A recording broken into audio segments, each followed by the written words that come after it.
18 मार्च 2026 रोजी होणारा इयत्ता 10वीचा भूगोल विषयाचा पेपर जर तुम्ही असा लिहिला तर तुम्ही नक्कीच यामध्ये 40 पैकी 40 मार्क्स नक्कीच मिळवाल. चला तर विद्यार्थी मित्रांनो, ॲज सपोर्ट या चॅनलमध्ये तुमचे स्वागत आहे.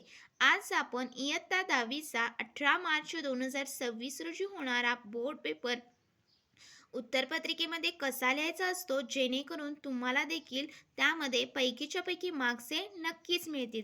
चला तर पाहूयात. तर एकूण तुमचा 40 मार्क्सचा हा प्रश्न असणार आहे प्रश्नपत्रिका भूगोलाची. त्यामध्ये जो तुमचा प्रश्न क्रमांक पहिला असणार आहे तो एकूण 4 मार्क्ससाठी असणार आहे.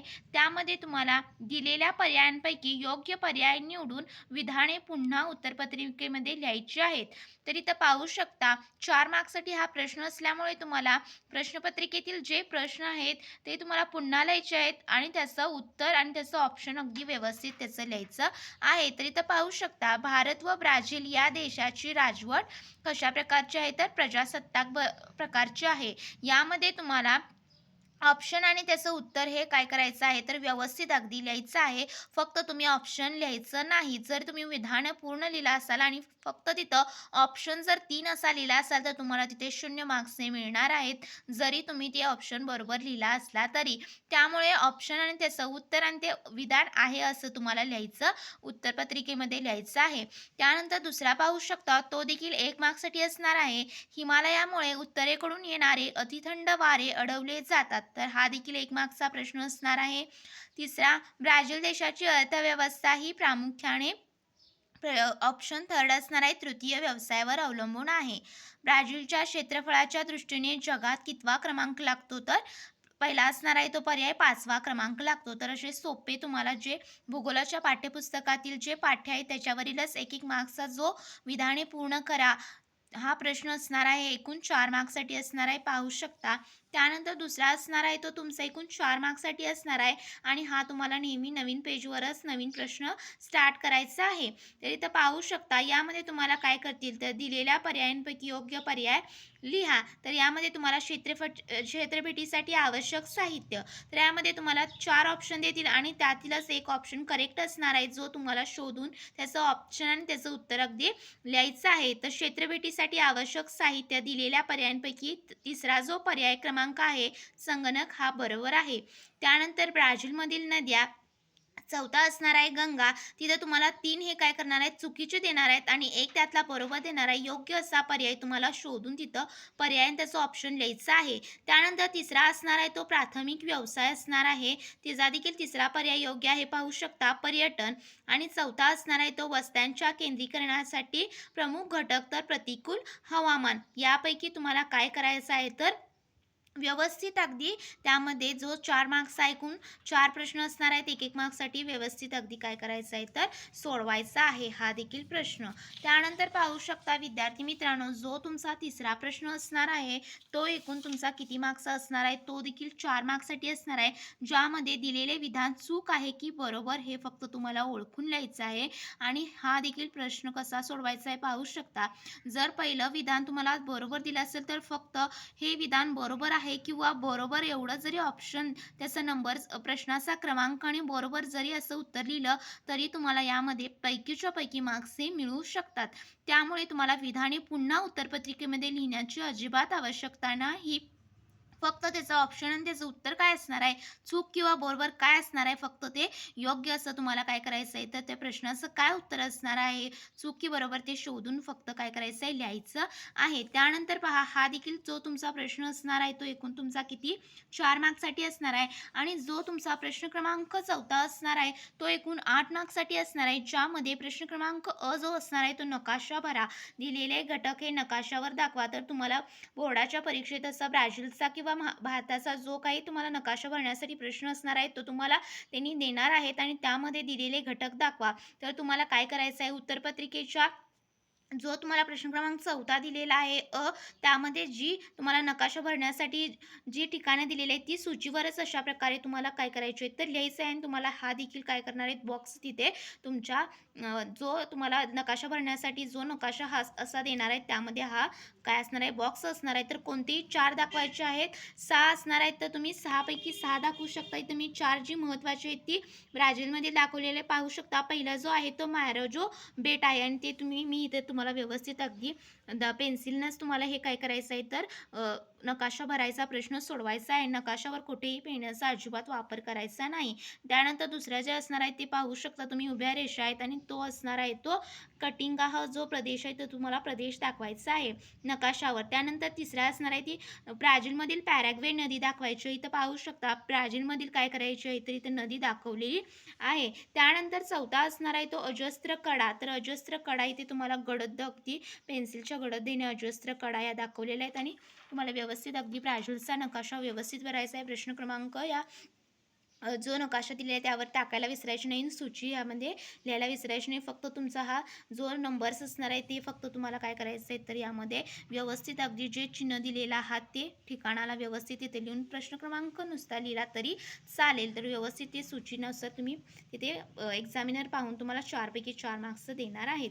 त्यानंतर तुमचा जो प्रश्न क्रमांक असणार आहे तो पहा विद्यार्थी मित्रांनो, तो नकाशा वाचनचा असणार आहे ज्यामध्ये तुम्हाला भारताचा नकाशा देतील आणि त्यावरील 4 प्रश्न हे तुम्हाला विचारणार आहेत आणि त्यामध्ये खूप सोपे प्रश्न असणार आहेत. पहा, जर तुम्हाला नकाशा वाचनवरचं प्रश्न जे असतात ते तुम्हाला नकाशा जर व्यवस्थित अगदी त्यातील ठिकाण ते व्यवस्थित माहीत असतील ते तुम्हाला देणारच आहेत प्रश्नपत्रिकेमध्ये. फक्त ते तुम्हाला शोधून अगदी लिहायचं आहे. ते खूप सोपं असणार आहे. तो देखील 4 मार्क्सचा प्रश्न असणार आहे. असा ऐकून तुमचा प्रश्न क्रमांक 4 जो असणार आहे तो असणार आहे. तो नकाशा भरा, दिलेला नकाशा भरा आणि त्यानंतर नकाशाचे वाचन करून खालील प्रश्नांची उत्तरे लिहा. हा देखील 4 मार्क्सचा ऐकून प्रश्न असणार आहे. त्यानंतर पाहू शकता विद्यार्थी मित्रांनो, तुमचा पुढचा प्रश्न असणार आहे तो भौगोलिक कारणे लिहा, जो एकूण 6 मार्क्ससाठी विचारण्यात येतो. प्रश्न क्रमांक 5 असणार आहे तो भौगोलिक कारणांचा असणार आहे, ज्यामध्ये तुम्हाला 3 भौगोलिक कारणे देणार आहेत आणि त्यापैकी 2 प्रश्नांची भौगोलिक कारणे तुम्हाला व्यवस्थित अगदी प्रत्येक प्रश्न 3-3 मार्क्ससाठी असल्यामुळे तुम्हाला ते मुद्द्यांच्या आधारे व्यवस्थित लिहायचं आहे. तर इथं पहिलं पाहू शकता, हिमालयातील नद्या बारमाही वाहतात. असं भौगोलिक कारण काय आहे? तर हिमालयातील बहुतांश नद्या अतिउंचावरील बर्फाच्छादित पर्वत शिखरांमधून उगम पावतात. दुसरा आहे तो पहा, उन्हाळ्यात बर्फ वितळल्यामुळे उन्हाळ्यातही या नद्यांना पाणी मिळते. पावसाळा, हिवाळा व उन्हाळा या तिन्ही ऋतूत पाणी पुरवठा होत असल्यामुळे हिमालयातील जवळजवळ सर्वच नद्या बारमाही स्वरूपाच्या आहेत. तर हे त्याचं भौगोलिक कारण असणार आहे. ते 3 मार्क्ससाठी आणि दुसरा देखील 3 मार्क्ससाठी काय आहे हे पाहू शकता. ब्राझीलमध्ये उष्णकटिबंधीय वादळे कमी प्रमाणात होतात. भौगोलिक कारणे लिहा. तर याचं पाहू शकता उत्तर कशा प्रकारे लिहिलेलं आहे. तर तुम्ही कमीत कमी असं 3 ते 6 पॉईंट्स व्यवस्थित लिहिल्या तरच तुम्हाला यामध्ये 3 पैकी 3 म्हणजे 6 मार्क्स तुम्हाला प्रश्न क्रमांक वाचवायला मिळून जाणार आहेत. तर ब्राझीलमध्ये उष्णकटिबंधीय वादळे कमी प्रमाणात होतात कारण ब्राझीलच्या किनारी भागात विषुववृत्ताजवळ सर्वसाधारणपणे तापमानात फारसा फरक पडत नाही. या प्रदेशात वाऱ्यांचे सातत्याने ऊर्ध्व दिशेने वहन होते. या प्रदेशातील उष्णकटिबंधीय एकत्रीकरण विभाग स्वरूपाचा असल्यामुळे आवर्त निर्माण होत नाहीत. त्यामुळे ब्राझीलमध्ये उष्णकटिबंधीय वादळे कमी प्रमाणात होतात. तर एकूण तुमचं 2च तुम्हाला यामध्ये भौगोलिक कारणाचं सोडवायचं आहे प्रश्न आणि त्यामध्ये 6 मार्क्स हे घेऊन जायचे आहेत. त्यानंतर पुढचा प्रश्न असणार आहे पहा, प्रश्न क्रमांक 6 आणि असणार आहे. त्यापैकी तुम्हाला काय करायचं आहे तर मध्ये असणार आहे ते तुम्हाला दिलेला आलेख काढा आणि त्यावरील प्रश्नांची उत्तरे लिहा. हा देखील 6 मार्क्ससाठी असणार आहे आणि हा प्रश्न जो असणार आहे तर दिलेल्या आलेखाचे वाचन करून पुढील प्रश्नांची उत्तरे लिहा. हा 6 मार्क्ससाठी असणार आहे. तर यापैकी कोणताही एकच तुम्हाला प्रश्न सोडवायचा आहे. तर इथे मी 6 मार्क्सचा जो प्रश्न क्रमांक 6 आहे तो सोडवलेला आहे पाहू शकता. तर दिलेल्या जो आलेख दिलेला आहे त्यामधीलच तुम्हाला काय करायचं आहे तर उत्तर या शोधून लिहायचं आहे. तर पहिला जो आहे तो पाहू शकता 1 मार्क्ससाठी विचारण्यात आलेला आहे. प्राथमिक व्यवसायात गुंतलेल्या लोकसंख्येची टक्केवारी भारत देशात जास्त आहे. तर भारत आणि ब्राझीलचं त्यांनी काय दिलेलं आहे आपल्याला आलेख दिलेला आहे आणि त्यावरून तुम्हाला काय करायचं आहे तर व्यवस्थित अगदी त्या प्रश्नांची उत्तरे तुम्हाला लिहायची आहेत. एका वाक्यात असली तरी पूर्ण जे वाक्यात तुम्हाला लिहायचं आहे फक्त भारत देश ब्राझील देश असं लिहायचं नाही. तर व्यवस्थित अगदी 1 मार्कसाठी असला तरी आपल्याला व्यवस्थितच त्याचं एका वाक्यात पूर्ण असं लिहायचं आहे. स्थूल आंतरदेशीय उत्पादनात ब्राझील देशात तृतीयक व्यवसायांचे योगदान जास्त आहे. त्यानंतर तिसरा आहे पाहू शकता, स्थूल आंतरदेशीय उत्पादनात ब्राझील देशाचा द्वितीयक व्यवसायांचा हिस्सा जास्त आहे. ब्राझीलमध्ये तृतीयक व्यवसायात जास्त लोकसंख्या कार्यरत आहे. स्थूल आंतरदेशीय उत्पादनात तृतीयक व्यवसायातील ब्राझीलचे योगदान भारतापेक्षा 10% जास्त आहे. भारतात तृतीयक क्षेत्रातील कार्यरत लोकसंख्येची टक्केवारी 26.9% आहे. तर एकूण 6 प्रश्न असणार आहेत. प्रत्येक प्रश्नाला 1-1 मार्क्स असणार आहे. तुम्ही अशा प्रकारे काय करायचं आहे, तर जो आलेखावरचा जो प्रश्न असणार आहे किंवा दिलेल्या जी काही आकृती असणार आहे त्यावरील हा प्रश्न असणार आहे. त्याचं वाचन करून तुम्ही व्यवस्थित अगदी 6 पैकी 6 मार्क्स हे ते घेऊन जायचं आहे. खूप सोपा प्रश्न असणार आहे. जर तुम्हाला हा प्रश्न अवघड जात असेल तर तुम्ही प्रश्न क्रमांक 6 अ देखील यापैकी यालाच और असणार आहे तो सोडवू शकता. त्यामध्ये तुम्हाला 3 मार्क्ससाठी आलेख काढण्यासाठी आणि 3 मार्क्सचे तुम्हाला म्हणजे त्यावरीलच 1-1 मार्क्सचे काय असणार आहे, तर एका वाक्यात उत्तरे लिहायचे प्रश्न असणार आहेत. तर इथं 6 अ जो होता तो 6 मार्क्सचा सोडवून दाखवलेला आहे. त्यानंतर पाहू शकता विद्यार्थी मित्रांनो, पुढचा प्रश्न असणार आहे तो एकूण 8 मार्क्ससाठी असणार आहे आणि त्यामध्ये तुम्हाला काय करायचं आहे, तर सविस्तर अगदी दिलेल्या प्रश्नांची सविस्तर उत्तरे लिहायची आहेत. एकूण 8 मार्क्ससाठी असल्यामुळे प्रत्येक प्रश्नाला 4-4 मार्क्स असणार आहेत आणि यामध्ये तुम्हाला 2च प्रश्न सोडवायचे आहेत. 3 प्रश्न देणार आहेत आणि तुम्हाला त्यापैकी 2 प्रश्न हे सोडवायचे आहेत. तर इथं पाहू शकता दुसरा सोडून दाखवलेला आहे की स्वातंत्र्योत्तर काळात भारत आणि ब्राझील या देशांना प्रामुख्याने कोणत्या समस्यांना तोंड द्यावे लागले, याचे उत्तर सविस्तर लिहा. तर इथं पाहू शकता 4 पॉईंट्स लिहिलेले आहेत, परंतु तुम्हाला एवढंच उत्तरपत्रिकेमध्ये लिहायचं नाही, तर एकूण 8 मुद्दे तुम्हाला काय करायचे आहेत, यामध्ये याचं उत्तर अगदी लेंदी लिहायचं आहे. एक पेज भरून जरी लिहिला तर तुम्हाला 4 पैकी 3.5 किंवा 3 मार्क्स हे मिळणार आहेत आणि सगळे जर तुमचे पॉईंट्स त्यामध्ये कव्हर झाले असतील तर यामध्ये तुम्हाला पैकीच्या पैकी मार्क्स देखील मिळून जातात. तर पहिला काय पाहू शकता, स्वातंत्र्योत्तर काळात पहिल्या 20 वर्षात भारताला 3 युद्धांना सामोरे जावे लागले. स्वातंत्र्योत्तर काळात भारतातील विविध प्रांतातील लोकांना दुष्काळांनाही सामोरे जावे लागले. स्वातंत्र्योत्तर काळात भारतास विविध वित्तीय समस्या, आर्थिक विकासाचा मंद वेग इत्यादी समस्यांनाही तोंड द्यावे लागले. स्वातंत्र्योत्तर काळात ब्राझील देशास विविध स्वरूपांच्या वित्तीय समस्यांना तोंड द्यावे लागले.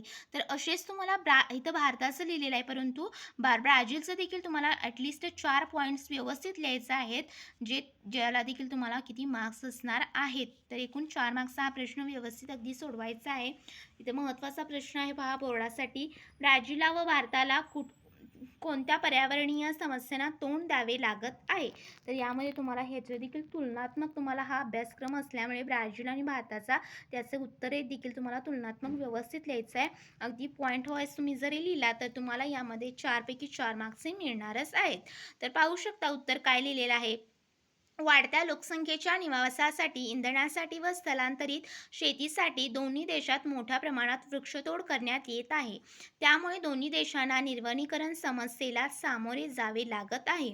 दोन्ही देशातील वाढत्या नागरीकरणामुळे प्रदूषणाच्या समस्येत वाढ झाली आहे. वाढते प्रदूषण, निर्वनीकरण इत्यादी कारणांमुळे दोन्ही देशांना पर्यावरणाच्या ऱ्हासाच्या समस्येला तोंड द्यावे लागत आहे. पर्यावरणाच्या ऱ्हासामुळे दोन्ही देशातील विविध प्रजातींच्या वनस्पती, प्राणी व पक्ष्यांचे अस्तित्व धोक्यात आले आहे. तर अशा प्रकारे तुम्ही ती कारणे लिहायची आहेत. तर कोणत्या समस्यांना ते सामोरे जावे लागत आहे, तर व्यवस्थित अगदी समस्यांचा तिथे व्यवस्थित स्पष्टीकरण करायचं आहे सविस्तर आणि इथे देखील तुम्हाला 4 मार्क्ससाठी हा प्रश्न असणार आहे. एकूण 2 प्रश्न तुम्ही सोडवायचे आहेत. 8 मार्क्ससाठी हा लेंदी प्रश्न असल्यामुळे तुमचा ह्यामध्ये वेळ देखील जास्त जाऊ शकतो. त्यामुळे व्यवस्थित याचा अभ्यास करून तुम्हाला जायचं आहे. तर व्हिडिओ आवडल्यास नक्की लाईक करा. Thank you so much.